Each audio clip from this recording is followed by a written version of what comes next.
Oi, hoje eu quero compartilhar com você, professora Valéria Princesa, os pontos que mais me chamaram a atenção lendo o livro. O gênio egoísta.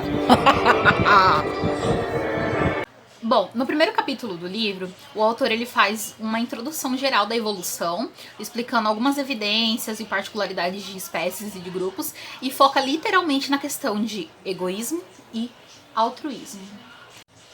E é nessa parte que ele vai justamente fazer uma relação, uma reflexão do comportamento das espécies, se vai ser do tipo que nós vamos considerar relacionados ao altruísmo ou vai ser um comportamento egoísta.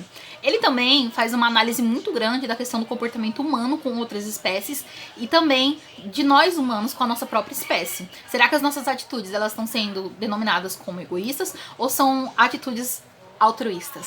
Por exemplo, logo no início do livro, do primeiro capítulo, Dantes ele explica que os nossos genes, por exemplo, eles podem nos instruir a ser egoístas. Talvez se a gente parar para analisar na perspectiva de que a evolução ela acontece porque ocorre a seleção natural, a seleção de características, então talvez aquele gene que se mostrar mais, de certa forma, exuberante, não sei se seria a palavra correta, mas aquele gene que vai conseguir permanecer na população, ele vai ser selecionado e passado para os seus descendentes, mas para isso acontecer precisa de que ocorra a reprodução.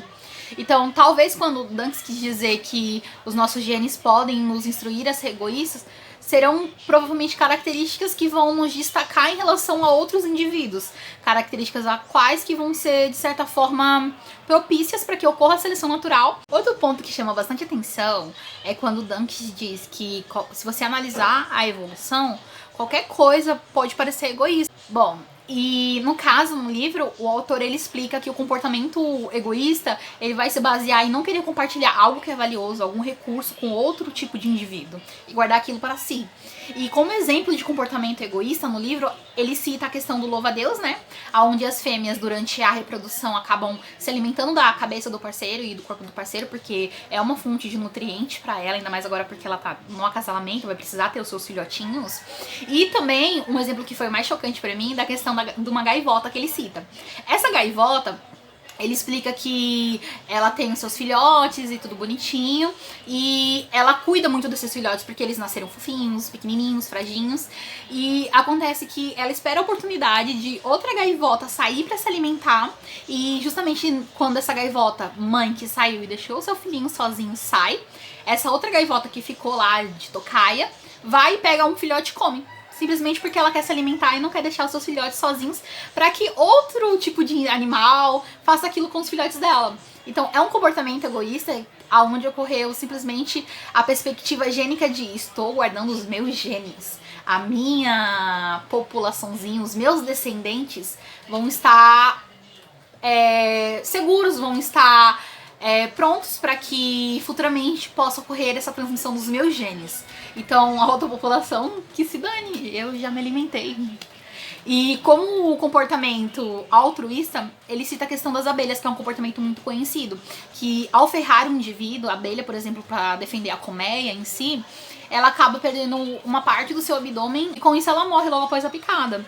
E no livro, Dantes ele explica que esse comportamento ele é considerado como um comportamento altruísta porque sim, ela conseguiu, beleza, proteger a colmeia, sou top, sou máximo.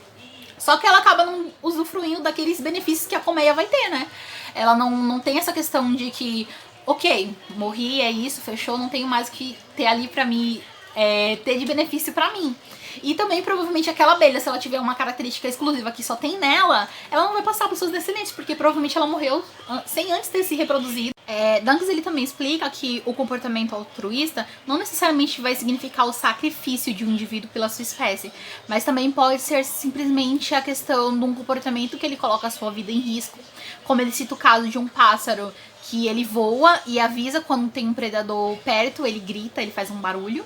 E também de pais, durante a questão do cuidado parental, que acabam se sacrificando algumas vezes e também correm risco ao realizar alguma atitude, como por exemplo, ao criar seus ninhos no chão, mesmo justamente por uma questão de proteção, e ao verem um predador eles fingem que estão com a asa quebrada ou alguma coisa nesse sentido. Eles conseguem despistar o predador, mas eles podem, por exemplo, morrer durante esse ato. Bom, e em tudo do livro, o que mais me chamou a atenção desse capítulo é justamente a questão de que Danks, o autor, ele faz a gente ter esse pensamento de será que realmente esse comportamento ele é altruísta ou ele é, no fundo, um comportamento egoísta.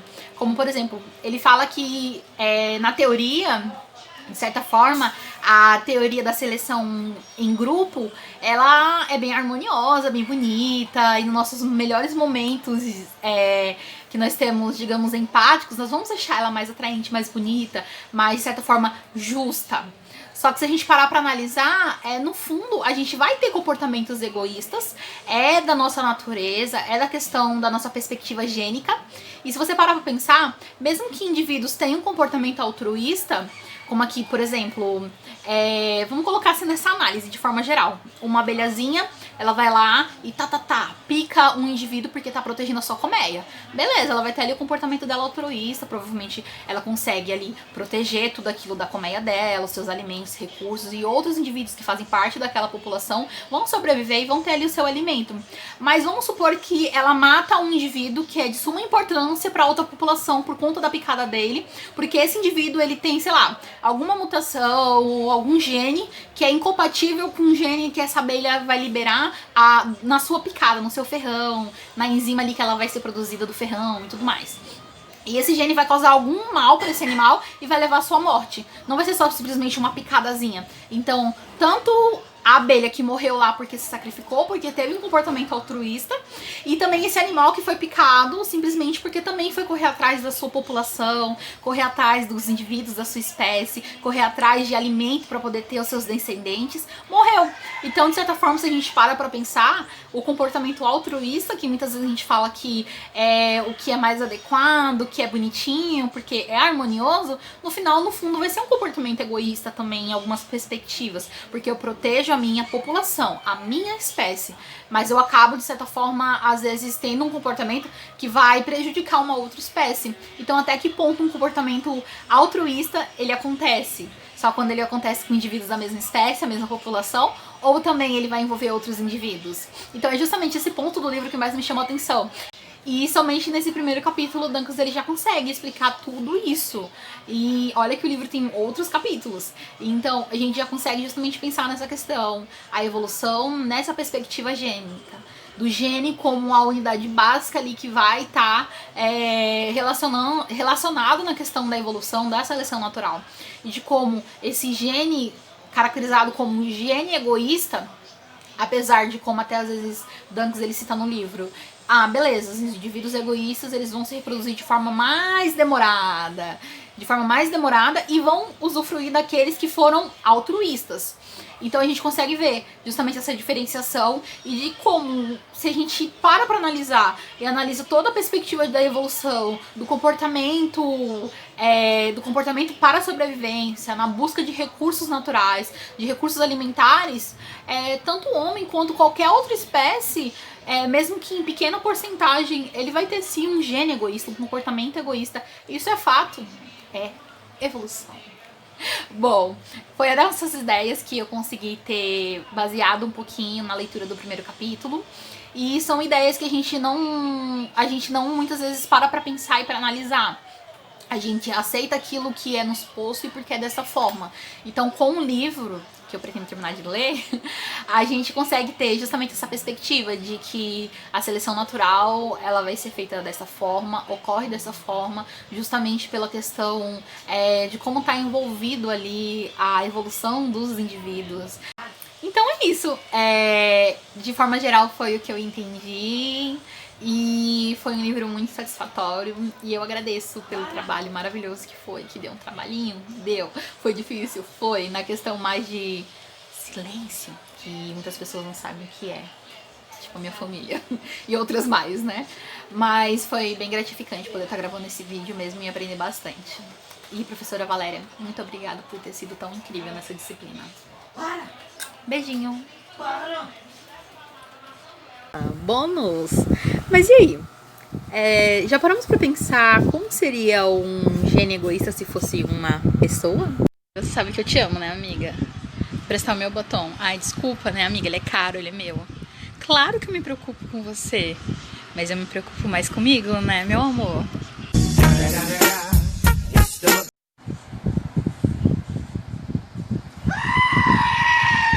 Os pontos que mais...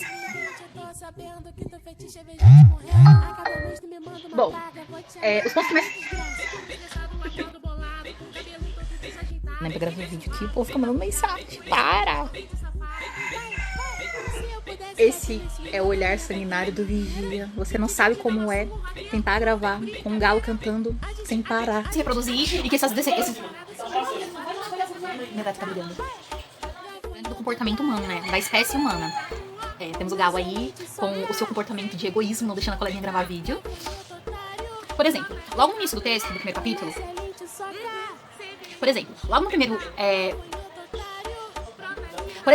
no início do primeiro capítulo, Dantes ele explica que os nossos genes, eles nos influenciam a ser egoístas.